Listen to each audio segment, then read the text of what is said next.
Tana River County in the coast region remains a battleground in the presidential race. That's according to the latest Infotrak opinion polls. The polls also show that Azimio's Raila Odinga is leading his closest competitor, William Ruto, in all the 6 counties of the coast region. Citizen's Brenda Wanga has more. The search for the 1.9 million votes spread across the 6 counties of the coastal region has attracted the attention of the leading presidential contenders over the last few weeks as the election date draws closer.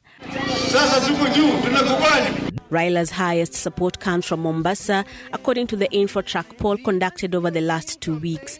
He enjoys 59% of the support there, while Ruto gets half at 25%. In Kwale, Raila's support is at 51% and Ruto's at 25%. In Kilifi and Tana River, Raila polls at 45% and 42% respectively, while Ruto gets 27% in Kilifi and his highest support of 41% in Tana River. We can't call it for anyone. Remember, it has been flipping. Early this month, it was William Ruto leading at 43% with Raila at 40%. You've seen it has changed within a span of a week. The polls also show the strength of the gubernatorial candidates in the 6 counties of the coastal region. In Mombasa, the polls were conducted when Mike Sonko was still a possible candidate. The polls indicate that Abdul Swamad Sharif Nasir of ODM would get half of the votes cast in the race at 50%, while Wiper's Sonko would have gotten 22% of the vote. UDA's Hassan Omar Sarai would have garnered 9% of the vote, with 18% of the voters remaining undecided.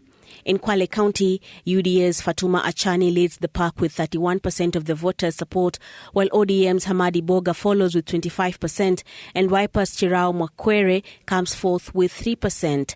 The undecided voters make 29% of those polled. In Kilifi, the battle is between ODM's Mungaro Gideon, who currently enjoys the larger share of the supporters at 32%, while Aisha Jumwa of UDA comes in second at 21%, and Paz Kithi George closes the top 3 with 9% of the support.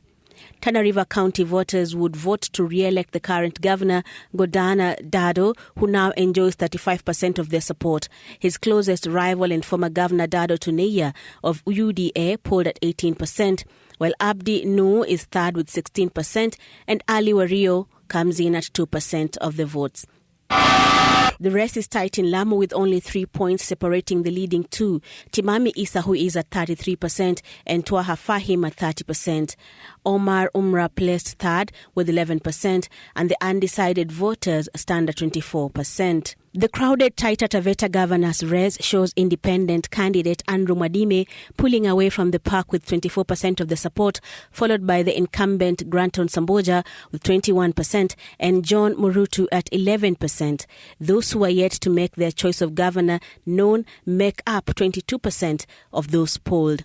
The pollster indicates that the undecided factor will be key as the candidates go into the last laps of the campaigns. At 27%, it's more than even the leading candidate, who is Mwadime Andrew, who has only 24%. So